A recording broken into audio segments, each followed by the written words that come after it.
ప్రేక్షకులకు నమస్కారం. మా ఛానల్కు స్వాగతం.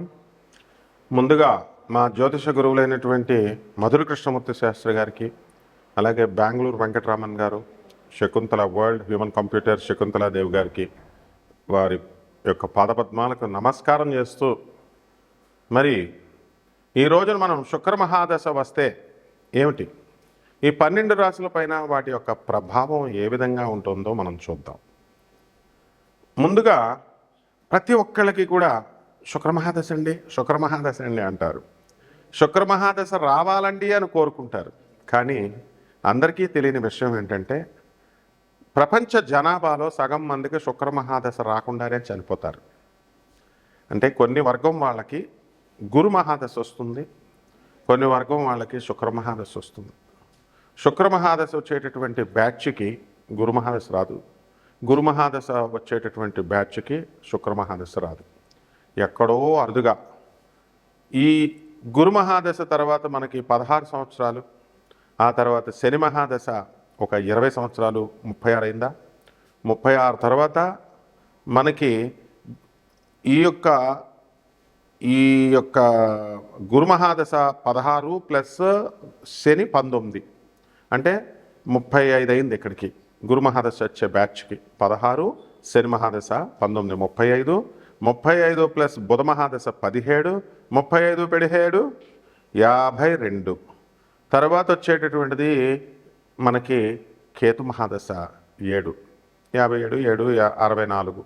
ఈ విధంగా మనం వెళితే కేతు మహాదశ తర్వాత ఎప్పుడో మళ్ళీ శుక్ర మహాదశ రావాలా.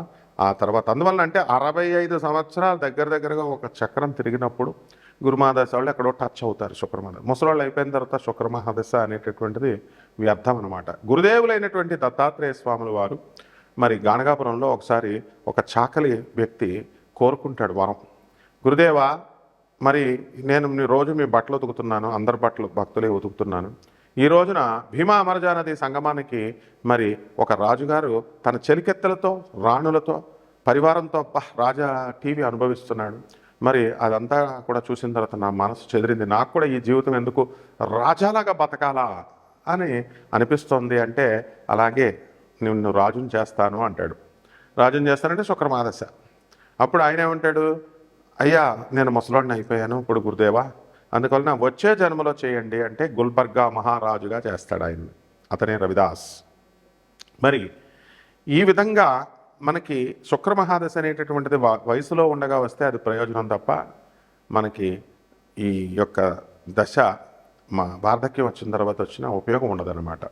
శుక్రమహాదశల్లో కేవలం మళ్ళీ రకాలు ఉంటాయి. మనకి స్వయంగా శుక్రమహాదశ వచ్చినప్పుడు మనం ఎదుగుదల, అలాగే మన యొక్క పిల్లలకి, మన ఇంట్లో ఉన్నటువంటి వాళ్ళకి ఎవరికి వచ్చినా సరే శుక్రమహాదశ వచ్చినప్పుడు వాళ్ళ జాతక ప్రభావం వలన మనం కూడా ఎదిగిపోతాం అన్నమాట. అంటే వాళ్ళు పాపం వాళ్ళ యొక్క 20 సంవత్సరాల కాలం మన దగ్గర ఉంటారు కాబట్టి వాళ్ళకి రావలసినటువంటి రాజమర్యాదలు కానీ, గౌరవం కానీ, లేకపోతే ధనం కానీ, మరి ఈ వైభోగం అంతా కూడా మనకి ఇక్కడే ఖర్చు అయిపోతుంది. తల్లిదండ్రులకు ఇచ్చేస్తాడు వాడు పిల్లడు. అందువల్లనే పిల్లల వల్ల తల్లిదండ్రులు డెవలప్ అవుతారు అంటాం. కాబట్టి ఈ శుక్రమహాదశలో అసలు ఏం జరుగుద్దండి అంటే అద్భుతాలు జరుగుతాయి.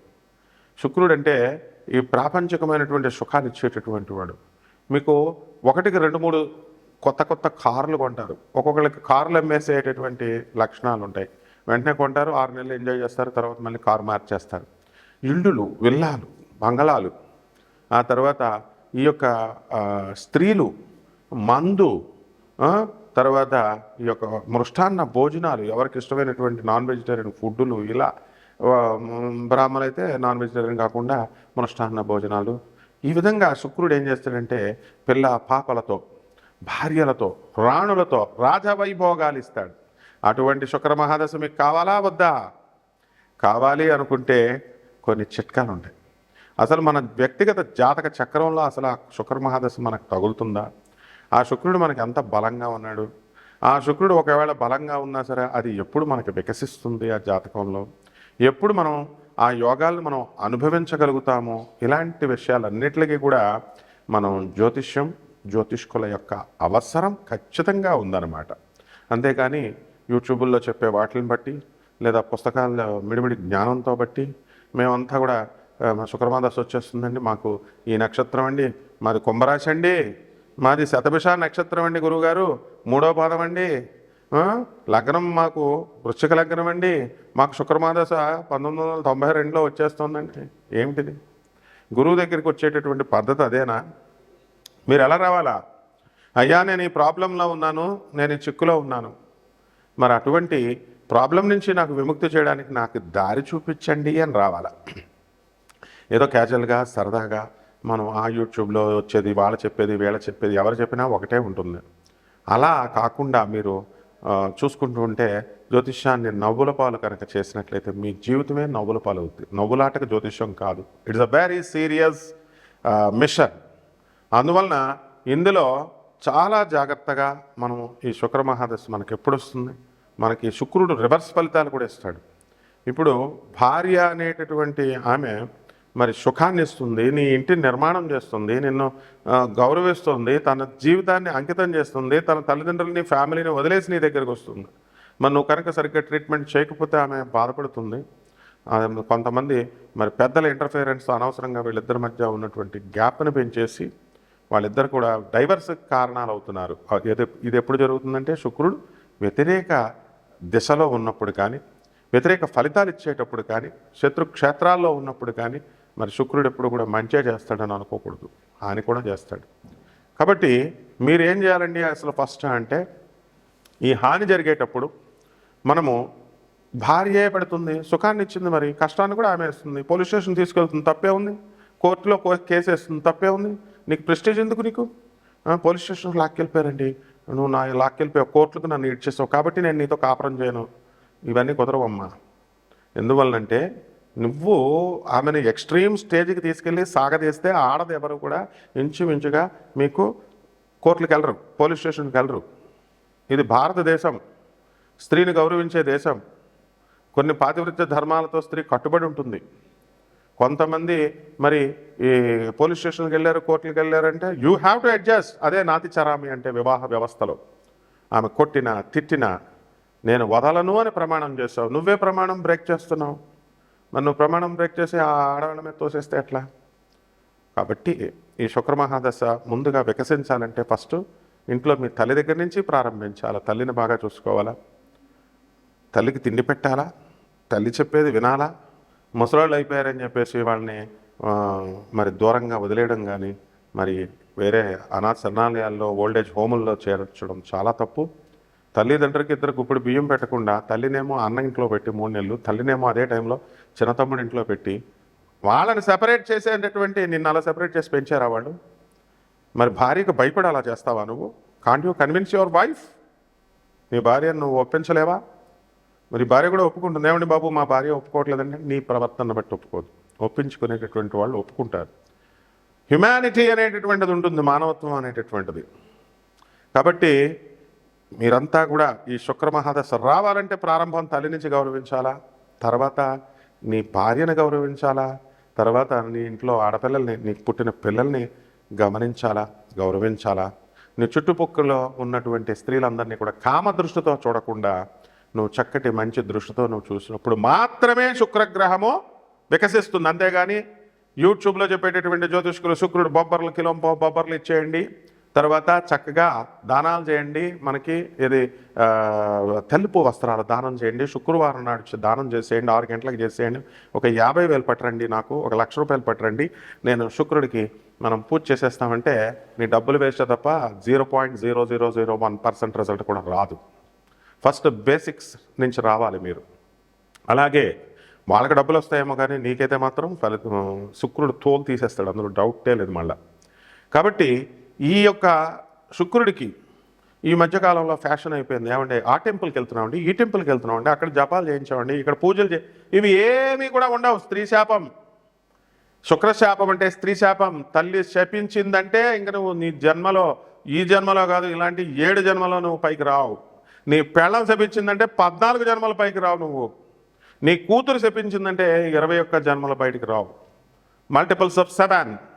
ఇందులో ఎవరికి ఎనీ అబ్జెక్షన్ ఉంటే డైరెక్ట్ నా నెంబర్ ఇస్తున్నాం, నా నెంబర్కి కాల్ చేసి మాట్లాడవచ్చు. I challenge everyone.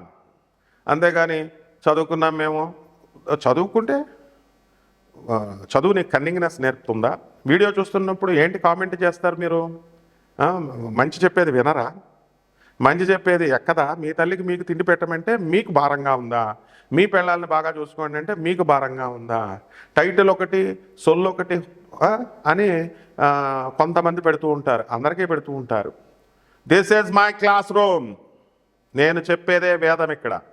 ఇష్టమైన వాళ్ళు వినొచ్చు, లేని వాళ్ళు they have to pit out of the class. I'm the professor.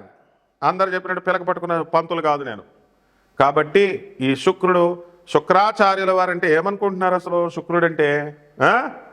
శుక్రుడంటే రాక్షసుల గురువు. ఆఫ్టర్ ఆల్ దేవతల గురువు అయినటువంటి బృహస్పతికి గురుడికి కూడా గురువు ఆయన. తమాషాగా ఉందా? శుక్రాచార్యుడు అంటే జైళ్ళకి పంపించేస్తాడు 498A కేసులు పెట్టి.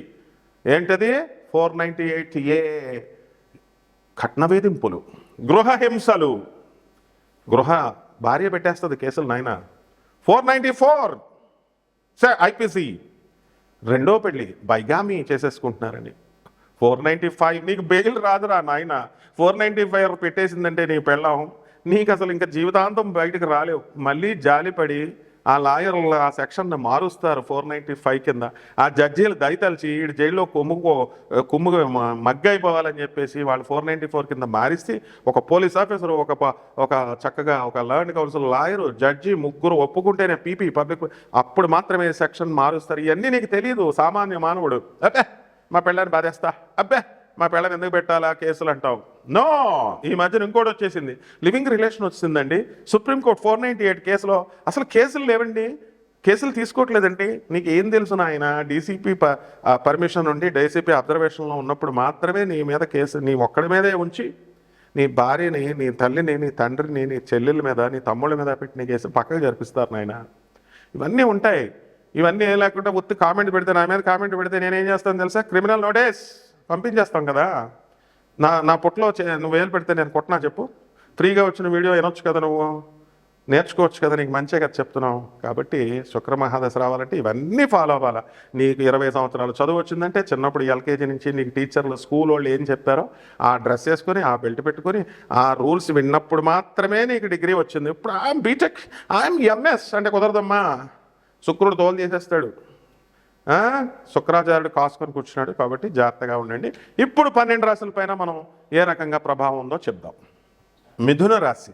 ఈ మిథున రాశి వారికి ఈ డిసెంబర్ నెల 2024 సంవత్సరంలో మరి ఈ శుక్ర మహాదశ ప్రభావం వలన మరి ఏ విధంగా ఉంటుంది మనకు? అసలు కలిసి వస్తుందా, కలిసి రాదా?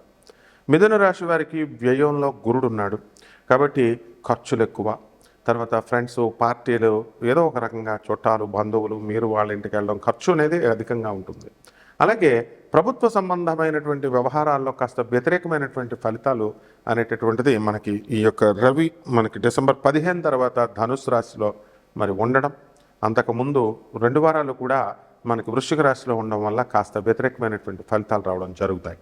కాబట్టి ఈ యొక్క రాశి వారు ప్రభుత్వం నుంచి వ్యతిరేకత అనేది వచ్చింది కాబట్టి కేసుల్లో, పోలీస్ స్టేషన్లు కానీ, కోర్టు కేసుల్లో కానీ ఇరుక్కోవడానికి అవకాశాలు ఉంటాయి. కాబట్టి అటువంటి అసాంఘికమైనటువంటి వ్యవహారాల్లోకి వెళ్ళకండి. ఇక ఈ యొక్క మిథున రాశి వారి యొక్క జాతకంలో స్టూడెంట్స్ ఎలా ఉంటారంటే మందకొడిగా ఉంటారు. కానీ విదేశాలకు సంబంధించి వీళ్ళకి వెళ్ళాలనేటటువంటి విశ్వవిద్యాలయాలలో వీళ్ళకి సీట్లు రావడం జరుగుతాయి. కోర్సుల్లో వీళ్ళు కోరుకున్న కోర్సుల్లో సీట్లు రావడం జరుగుతాయి. అవేమీ కూడా అడ్డు ఉండవు. కాకపోతే విదేశాలలో ఫస్ట్ ఇయర్ చదువుకుంటున్నటువంటి పిల్లలు అనారోగ్య కారణంగా మీరు డిటైన్ అయ్యి అక్కడ పరీక్షలు సరిగ్గా రాకపోవడం వల్ల 2 సెమిస్టర్స్ పూర్తి చేసుకొని ఇండియాకు వచ్చి మళ్ళీ ఒక సెమిస్టర్కి వెళ్ళడం కోసం ఇంకా ఇక్కడ అక్కడ వెళ్ళడం అనేటటువంటిది ఆ ప్రోగ్రాం ఆగిపోతుంది. కాబట్టి ఈ విధంగా భార్యాభర్తల మధ్య అన్యోన్యత అనేటటువంటిది ఏదో కాపురం చేస్తున్నారు కాబట్టి, కానీ అన్యోన్యత అనేటి ఉండదు, ఒరిజినల్ ప్రేమానురాగాలు ఉండవు. కాబట్టి దీనంతటికీ కూడా కారణము మన యొక్క ఈగోయిస్టిక్ తనము అనేటటువంటిది మిథున రాశి వారు డిసెంబర్ నెలలో అర్థం చేసుకోలేకపోతారు. కాబట్టి అర్థం చేసుకున్న మరుక్షణం ఇవన్నీ కూడా జనంతో, అనవసరమైనటువంటి వ్యక్తులతో, అనవసరమైనటువంటి వ్యవహారాల్లో మనం వేలు పెట్టకుండా ఈ యొక్క శనీశ్వరుడు మనల్ని రక్షిస్తూ ఉంటాడు. కాబట్టి మనం జాగ్రత్తగా చూసుకోవాలి. అలాగే ఈ యొక్క శుక్రుడు డిసెంబర్ 2 నుంచి మనకి మకర రాశిలో ఉండడం, ఆ తర్వాత మళ్ళా శుక్రుడు డిసెంబర్ 28 తర్వాత మీకు కుంభరాశిలోకి వెళ్ళడం జరుగుతుంది. మరి ఈ యొక్క శుక్రుడు మనకి అష్టమంలో మనకి 28వ తేదీ వరకు డిసెంబర్ ఉన్నాడు కాబట్టి అత్తగారుల వల్ల ఈ యొక్క పొడుపు మాటలు అంటే సూటిపోటి మాటలు ఇలాంటివన్నీ కూడా పడాల్సినటువంటి అవసరం వస్తుంది. స్త్రీల నుంచి మీకు వ్యతిరేకత అనేటటువంటిది రావడం జరుగుతుంది. స్త్రీలు పెట్టేటటువంటి హింసను ఆవిడ భార్య కావచ్చు, బయట ఆడవాళ్ళు కావచ్చు, కాస్త వాళ్ళు పెట్టే ఆఫీసులో మీ బాసులు, లేడీ బాసులు అవ్వచ్చు, అసలు చిన్న కారణానికి కూడా తట్టుకోలేకపోతారనమాట. మీరు అంతా మనస్సును అలా మొక్కలు చేసేస్తారనమాట. కాబట్టి ఈ యొక్క శుక్రుడు మరి దీని తర్వాత ఏం చేస్తాడండి అంటే 28 దాటిన తర్వాత డిసెంబరు ఆఖరణ మీకు అద్భుతమైనటువంటి ఫలితాలు ఇస్తాడు. మరి స్థలాలు కొన్న వాళ్ళకి మీకు స్థలాలు ఆల్రెడీ ఇచ్చాడు. ఇల్లు కొనుక్కున్నారు, 2 ఇళ్ళు కొనుక్కున్నారు, రేంజ్ రోవర్ కార్లు కొనుక్కున్నారు, విల్లాలు కొనుక్కున్నారు. మరి తెల్లాపూర్లో, మోకిలాల్లో మరి ఇంకేం కావాలి మీకు? పిల్లల్ని మంచి కాలేజీల్లో వేశారు మీరు. సాహితీ ఇంటర్నేషనల్, శాంక్టియా మ్యారియా మరి ఇన్నేసి లక్షలు పెట్టి వేస్తున్నారు. మరి ఇంకా మీకు బాధ ఏముందండి చెప్పండి? ఇప్పుడు మిథున రాశి వాళ్ళకి ఏ బాధ లేదు. రైతులు కూడా బ్రహ్మాండంగా మీకు మంచిగా కలిసి వస్తారు, మంచిగా అప్పులు గిప్పులన్నీ తీర్చగలుగుతారు. కాబట్టి ఇవన్నీ కూడా ఇంకేమైనా కష్టాలు ఉంటే మీ వ్యక్తిగత జాతక దోషాల వల్ల వచ్చినాయి. దీన్ని ఏ గ్రహం వల్ల పీడిస్తుంది, ఎందువలన అనేటటువంటిది మీరు మీ యొక్క వ్యక్తిగత జాతకాల కోసం మమ్మల్ని సంప్రదించండి. 24/7 మీకు ఎప్పుడు రెడీలో అవైలబుల్గా ఉంటాము. నాన్ కమర్షియల్ డబ్బుల కోసం మీరు భయపడాల్సినటువంటి పని లేదు. ఇతర జ్యోతిష్కుల మాదిరిగా చేయండి. తప్పకుండా మీరు బాగుపడడానికి మన ఛానల్ మీకు మంచి అవకాశాన్ని కల్పిస్తుంది. శుభమస్తు.